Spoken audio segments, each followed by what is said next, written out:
Sometimes the most profound insights don't come from some grand philosophical text or a mountaintop retreat. They just pop up Yeah. in the most ordinary places, like your kitchen sink. This morning, I was actually thinking about this piece a listener shared, which was really quite remarkable. It's a blog post by Christian Lisangola called "My Conversation with the Black Pot." And trust me, it's not really about kitchen appliances, not in the way you might think anyway. It really opened my eyes to some surprising truths. So today we're diving into this incredible personal reflection. It was published quite recently, November 18th, 2024. And Lisa Angola uses this very vivid everyday metaphor, yeah, a simple black pot, to unpack some really deep ideas, things about human connection, how we see ourselves, the whole nature of understanding, really. It's kind of a journey. Starts with a mundane chore and ends up exploring relationships and our own inner workings. Right, and that's exactly what makes it so compelling, I think. How this common object just transforms into a mirror, a really profound one. It reflects these universal aspects of, well, our experience. So our mission today, really, is to extract the really potent insights from this conversation he has and explore how these insights might help us find a bit more clarity, even when things feel uncertain. Yeah. Or look at how the metaphor plays out in relationships and maybe, even more importantly, how it helps us understand ourselves. Yeah, think of it almost like a shortcut to understanding why sometimes, even when we try our absolute best, we still feel like we're scrubbing at some invisible stain. Just trying endlessly to get this clarity that seems to slip away. It's that nagging doubt, isn't it? That feeling something isn't quite clean or resolved, whether that's with other people or just, inside our own heads. And I think that's a feeling probably every single one of us has grappled with at some point or another. Okay, so let's unpack this journey a bit. Lisa Ngola sets the scene, and it's super relatable. He's just doing the dishes, a routine task, almost meditative for some of us. But then there's this one black pot, and it catches his attention, but not in a good way. It's not just dirty like usual. It's the blackness itself, the color, the material. It makes cleaning it incredibly hard. So it's not just about surface grime. The pot's actual nature is the challenge here. He describes scrubbing, cleaning, trying to get rid of every single trace of grease, every bit of residue. He's being really meticulous, driven by this desire to be thorough. But the blackness, the deep sort of light-absorbing surface, it just absorbs all the certainty along with the dirt. Can you imagine trying to get something spotless when you can't actually see if it's clean? There's no visual feedback loop, no satisfying shine to say, yep, you're done. So he scrubs over and over, driven by this fear, this anxiety that he's missed something, that he's leaving behind some invisible stain that maybe no one else would notice, but he knows or thinks he knows is there. And that fear, that kind of persistent worry, it just makes him double down on his efforts without really knowing if it's even needed. Yeah, it's like a Sisyphean task almost. The goalpost keeps moving, or rather, it's just completely hidden by the very thing he's trying to perfect. Yeah. He's putting in the physical work, sure, but the mental load, the cognitive burden of that uncertainty, that's way heavier. Like trying to find a black cat in a coal cellar, yeah. Exactly. Yeah. And that immediately brings up a really crucial point, psychologically speaking, about the burden of doing work when you don't get clear feedback. When you're operating in what Lisangola calls this perceptual obscurity, your brain actually struggles to register completion. It needs that signal. He highlights how this simple act, cleaning the pot, became a doubled effort. The inability to clearly see the result, it just pushes him to invest more energy, more time, maybe more effort than is actually necessary. There's no clear stop signal coming from the pot itself. Right. So he's effectively working in a kind of void, relying only on his internal sense of, is this clean enough? Just constantly being undermined by the pot's blackness. And this isn't just physical labor we're talking about. It's the mental energy, the emotional toll when clarity is missing. We can all relate to that, can't we? Oh, definitely. It's that gnawing doubt. The one that makes you, say, recheck an email for the 5th time. Or over-prepare for a meeting until you're exhausted. Or endlessly tweak some creative project just because you can't get a clear read on done. Is it finished? Is it good enough? There's no objective measure sometimes, no definitive sign your effort has been sufficient. Yeah. And this psychological state, it reveals something really profound about us as humans, I think. Our deep-seated need for feedback, for validation of our efforts, and the anxiety that bubbles up when that feedback is withheld or obscured, like with the black pot. It's interesting you mentioned the psychological side. Does that have a name, like decision fatigue? Yeah, that's certainly related. In psychology, this lack of clear feedback can definitely contribute to decision fatigue because you're constantly having to make micro judgments. Is this clean yet? Should I scrub more here? without clear data. The sheer volume of those uncertain choices drains your mental resources. So the black pot, in its silent opacity, it forces this confrontation with a fundamental human need, really, challenging our efficiency and definitely our peace of mind. Okay, so he's scrubbing, he's doubting, and then the story takes this turn, doesn't it? It pivots. It makes that leap from just a chore in the kitchen to something much, much deeper. Lisangola describes this moment of internal reflection. The mundane task suddenly becomes philosophical. He starts questioning his own actions. He thinks, what if I was working in vain? What if everything was already clean, but deceived by this opacity, I kept exhausting myself unnecessarily? Which is such a poignant question, isn't it? It's about efficiency, sure, but it's also about maybe self-deception, the nature of effort versus perceived result, and how hard it is to know the truth when the visual cues just aren't there. The uncertainty shifts, doesn't it? It's not just about the pot's cleanliness anymore. It's suddenly about the validity of his own relentless effort. Is it justified? Is it pointless? Exactly. And then, this is where it gets really interesting. The pot starts to speak. In his reflection, obviously. It's this powerful personification, his own doubts, his internal dialogue kind of brought to life through the pot. So the pot says to him, Krish, lift me up and take a closer look. Do you really see that everything is gone? So he does. He lifts it, inspects it really closely. And he does see something. Faint traces, little residues he hadn't noticed before. So now he's convinced, right? Okay, it definitely wasn't clean enough. He starts scrubbing again. But then the pot, in what he calls an almost mocking tone, jumps in again, and it challenges his very perception, his dumbest assumptions. It asks, are you sure you need to continue? Are you certain that what you see isn't a permanent stain? Perhaps what you're trying to erase has been part of me forever? Wow, okay, that Wow. shifts everything. Right, it's not just about dirt anymore. Now it's about identity. What's intrinsic versus what's just superficial. It really makes you stop and think, doesn't it? Reconsider what we're actually trying to change when we put in effort. Absolutely. And a really critical distinction emerges right there, doesn't it? Driven entirely by the pot's blackness. It's this. Either the stains are recent, removable, Hmm. something that diligent effort can fix, or they are part of me forever. Yeah. An indelible mark, an unchangeable aspect of its very being. Yeah. And that ambiguity, which is directly linked to the pot's opacity, that's the absolute core of the problem he's facing. It pushes him to exert more energy, more time, more effort, but without knowing if it's justified or if it's completely futile. He's caught in the middle. Totally caught. Between the hope of achieving that perfect spotless clarity and the dawning horror, almost, that some things just cannot be changed, no matter how hard you scrub. And this isn't just about cleaning, is it? It's such a powerful metaphor for any situation where we struggle. Struggle to figure out what's in our power to alter versus what just has to be accepted as, well, as an inherent characteristic, a permanent part of the landscape. That difficulty distinguishing what can be changed from what must be accepted, that feels like a huge part of life. It's profoundly insightful about our psychological makeup, I think. It really is the difference between temporary dirt, which you can scrub away, and a permanent mark, which is part of the object's or the person's identity. The blackness of the pot just blurs that crucial line, and that blurring leads to this deep internal conflict. It can feel a bit like cognitive dissonance, actually. Well, you're holding two conflicting ideas. I should be able to clean this, and then maybe this can't be cleaned. How much effort should you put in when the very nature of the stain is unknown? That uncertainty can lead to endless, unproductive work. Like, the sunk cost fallacy. You keep investing just because you've already put so much in. Right, throwing good money after bad, or good effort after bad in this case. Exactly. Or on the flip side, it could lead to giving up too soon, premature resignation.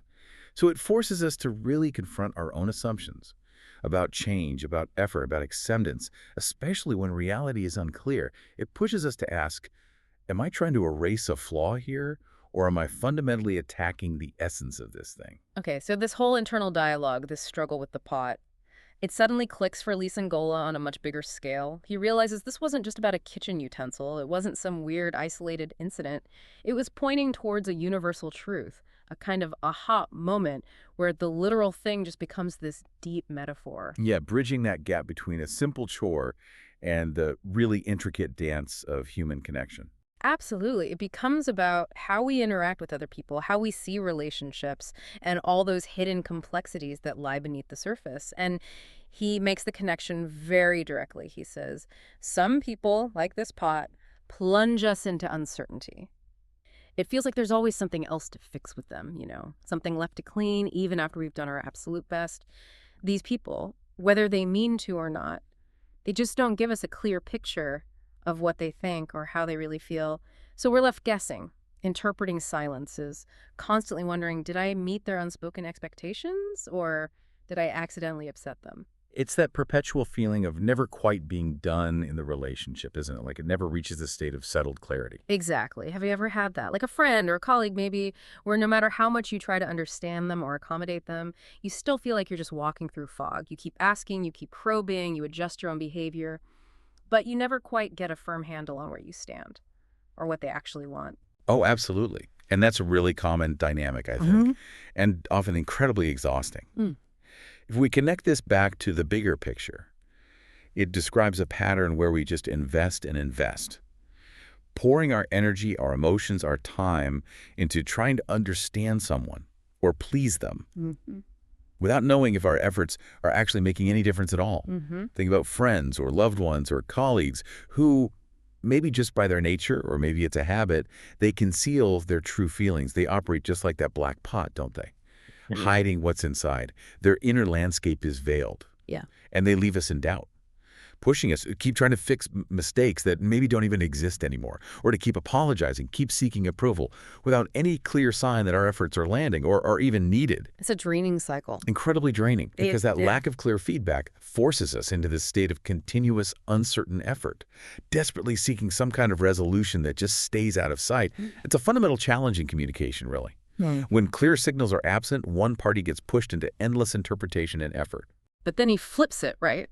There's another side to this black pot idea in relationships, equally challenging, and maybe even more insidious in a way because it's so hidden. What's that? Lysengola points to those people who stay silent, who never show dissatisfaction, even when they are genuinely hurt or unhappy.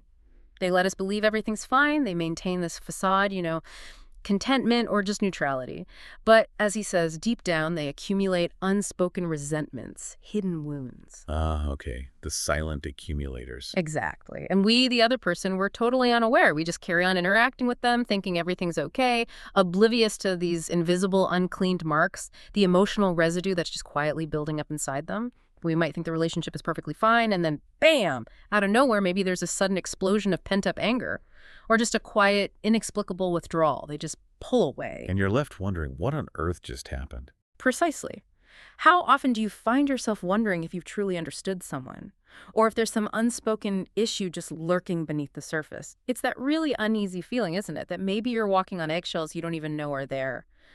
Because the other person's blackness, their opacity, is hiding their true emotional state. And that silence, that hidden buildup, can be far more damaging than open conflict sometimes. Why do you think that is? Well, precisely because it operates in the shadows. It leaves both people in this state of profound misunderstanding. It prevents any genuine resolution because the issue isn't even on the table. And it builds this foundation of unaddressed problems, often leading to relationships fracturing over things that were never actually spoken about. I remember a time, actually, working on a team project. There was this colleague who always smiled, always agreed in meetings, seemed perfectly happy. But later, through an anonymous feedback survey, they expressed these deep frustrations with the project, with me, things I had absolutely no clue about. Never saw it coming. It was exactly that. Silent accumulation. That's a perfect example. And it really underscores the difficulty, doesn't it? In communication theory, we talk about overt messages, what's actually said, and covert messages, the unspoken stuff, the hints, the tone, the silence. The silent accumulator relies heavily on those covert messages, unspoken cues, maybe subtle shifts in behavior, or just complete silence, which the other person often misinterprets or just misses entirely. Right. You just don't pick up on it. And this dynamic, it really highlights the immense responsibility on both sides in communication. One person needs to find a way to articulate their needs and feelings, but the other person also needs to try and create a safe space for that to happen and actively seek clarification sometimes, not just assume silence means agreement. So the black pot, in this context, becomes a metaphor for those walls we sometimes put up, knowingly or unknowingly. Exactly. The walls that prevent true connection, prevent mutual understanding. And it's not always malice, is it? Sometimes it's just fear Fear of conflict, fear of vulnerability, or maybe even just a lack of self-awareness about what we're actually feeling or needing Mm. that keeps those inner stains, those hidden hurts, obscured from view. Okay, so we've talked about the pot itself and the pot as a metaphor for other people, people who are opaque or people who hide things. But what does this all mean for us personally? Because as the black pot showed Lisangola, the problem isn't always out there. It's not always exclusively with others. Sometimes the source of this opacity, this uncertainty that causes all that doubled effort and emotional distress, sometimes it's us. Mm-hmm. And this is where it gets, well, maybe a little uncomfortable. It's a moment for some powerful self-reflection, turning that mirror inward and asking some potentially difficult questions about our own patterns, our own communication, our own inner blackness. That's a truly fascinating and quite courageous question to ask ourselves, isn't it? What Lisa Ngola prompts us to consider is this. Are we too demanding of ourselves? Are we too obsessed with the need to be perfect, to the point of exhausting ourselves unnecessarily in relationships or situations where maybe that effort will never bring us peace? Like scrubbing at a stain that's actually permanent. Precisely. It highlights that internal pressure we often put on ourselves to clean every stain in our lives, whether those stains are real or just perceived. We become our own relentless taskmasters, scrubbing away at these supposed imperfections, constantly striving for a level of clarity, of flawlessness that might just be inherently unattainable. And that drives us crazy. It can lead to chronic burnout, yeah, Hmm. and a profound lack of inner peace. Because this relentless pursuit of self-perfection, it's often driven by our own internal opacity. We're not clear about what's truly achievable or even necessary. It becomes this internal double effort where our own unexamined standards just drive us to It's exhaustion. like self-sabotage. In a way, yes. Driven by this illusion of control, maybe, and the fear of inadequacy. It links directly to things like imposter syndrome, doesn't it? Where, despite evidence to the contrary, we fear our own perceived stains will be discovered. But so that's about being too hard on ourselves. But then comes the really unsettling question, the one that makes you pause and really confront your own behavior. Which is, What if sometimes we are the black pot ourselves? Opaque, difficult to understand. What if in some situations we are the ones leaving other people in confusion, unable to clearly show them what we really feel or what we truly need or where our boundaries are?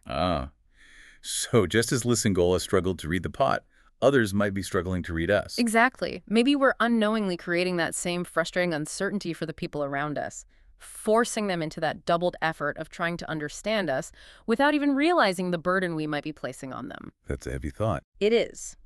Think about a time. Maybe you were unclear, perhaps totally unintentionally about your own feelings or expectations. Maybe you held back from expressing a need because you wanted to avoid conflict. Or maybe you just didn't fully understand your own emotions at the time, so your behavior was confusing or inconsistent. Yeah, that happens. This self-opacity, it can be just as challenging, maybe even more so than dealing with it in others, because it starts inside us, but it projects outwards.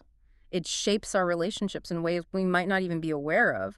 So it's really a call to examine our own internal blackness, isn't it? Our unarticulated feelings, our hidden fears, maybe unconscious biases, and consider how that impacts the world around us and the people trying to connect with us. It's an act of deep introspection, for sure. And is this self-opacity always deliberate, do you think? Like intentionally hiding things? Often not, I suspect. I think often it's not a deliberate act of concealment, but more likely a lack of self-awareness, or perhaps that fear of vulnerability we mentioned earlier.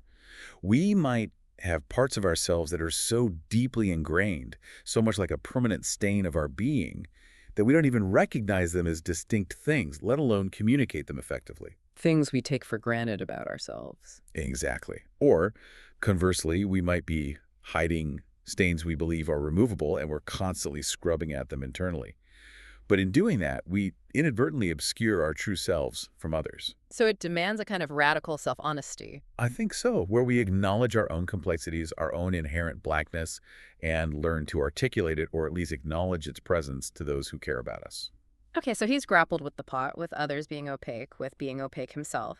And then another shift happens in his thinking. An unexpected thought crosses his mind, and it seems to shift his perspective again, from just observation to something deeper, like internal recognition. What was the thought? He wonders, what if not everyone sees what I see? What if other people, looking at the same pot, felt nothing, saw it as just a simple object, nothing more? And that immediately leads him to ask the really profound question: why could I hear what it was telling me? Why was it speaking to me? Okay, so that's not just idle curiosity. That's acknowledging his experience was unique. Right, and therefore it implies some kind of unique connection, maybe even a mystical one, to the pot's struggle. It suggests a deeper resonance is happening. And this doubt, this question, Mm-hmm. it awakens an even deeper query about connection itself, doesn't it? About shared experience. Lee Singolam muses. Mm. Maybe he could hear the pot because somewhere we shared something, an invisible connection, a Yeah. hidden similarity. Mm. And then the big one, what if in reality I am myself a black pot? Wow, that's a powerful moment of self-identification. It really is.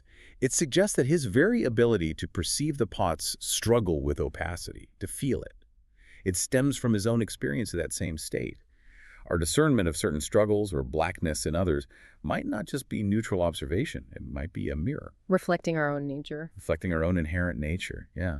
Or our own similar experiences, maybe even our own hidden wounds. It's a deep dive into the idea that empathy often comes from a place of shared understanding, even if that understanding is born from a shared darkness or a shared mystery. We connect most profoundly with those who reflect parts of ourselves. Even the parts we keep hidden, especially those parts, perhaps. So this discernment he has, this ability to perceive what others don't, this deep resonance with the pot's hidden nature, Lizingola suggests, isn't that a reflection of his own condition? Maybe.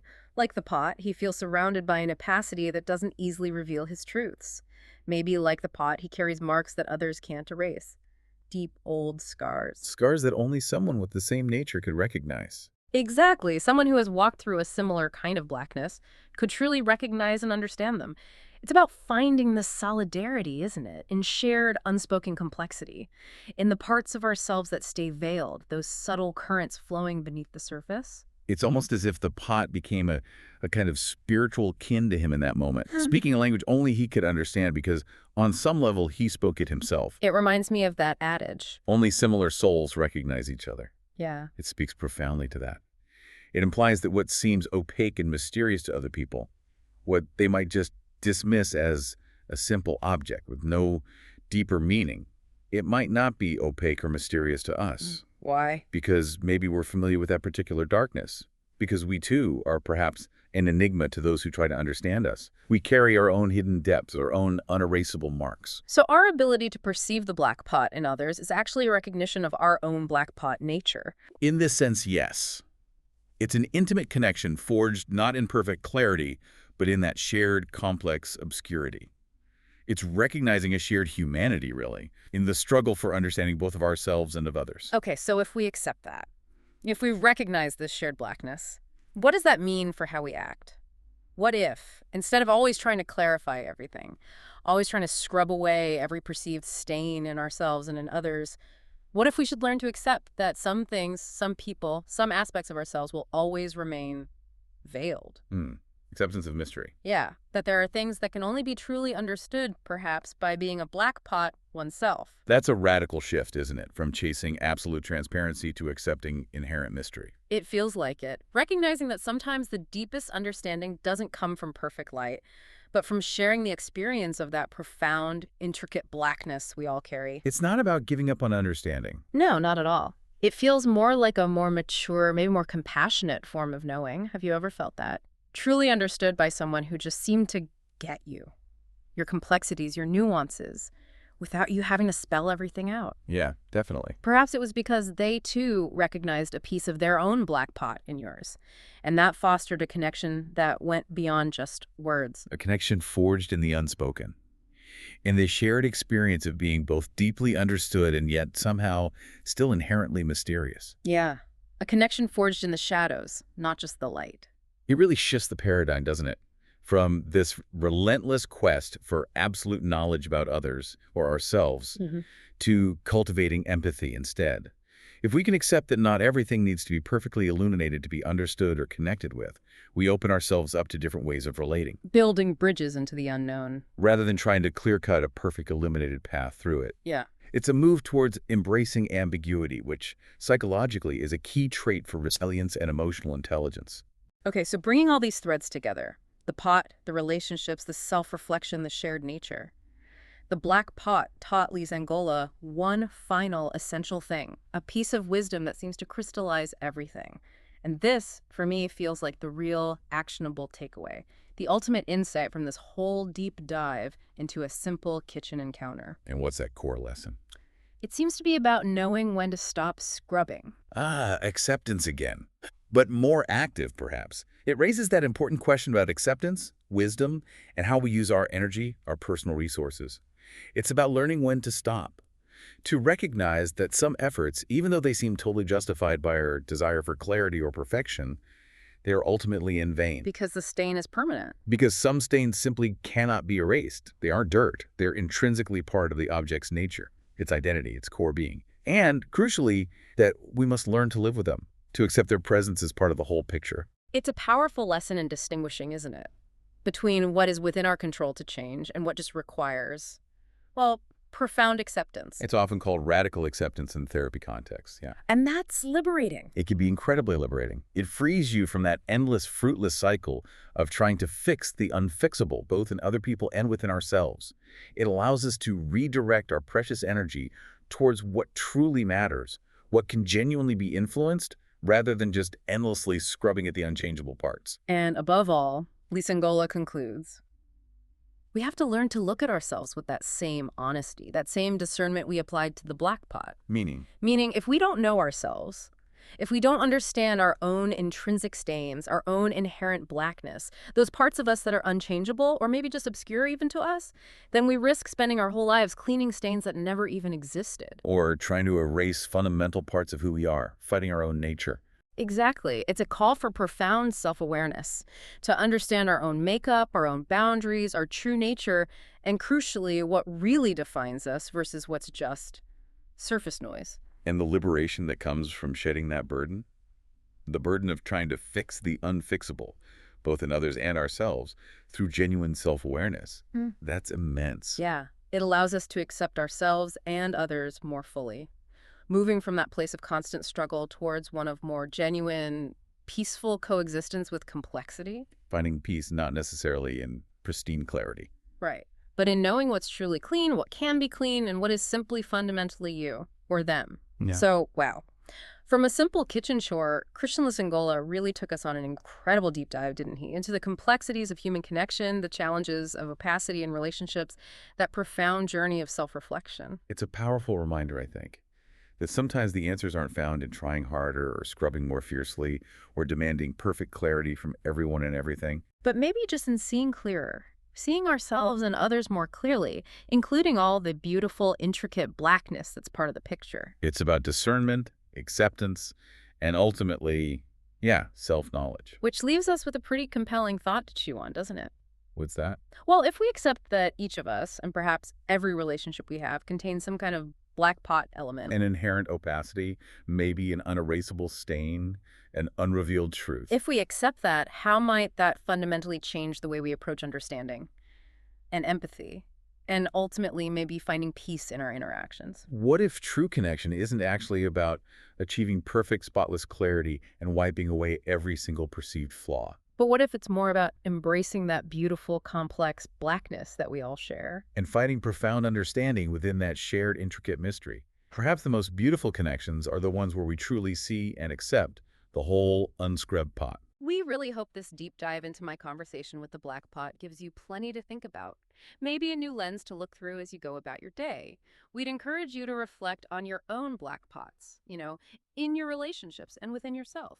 What parts of you might be veiled? What stains might actually be permanent, part of your essence? And how does recognizing that change how you approach your own efforts and your connections with other people?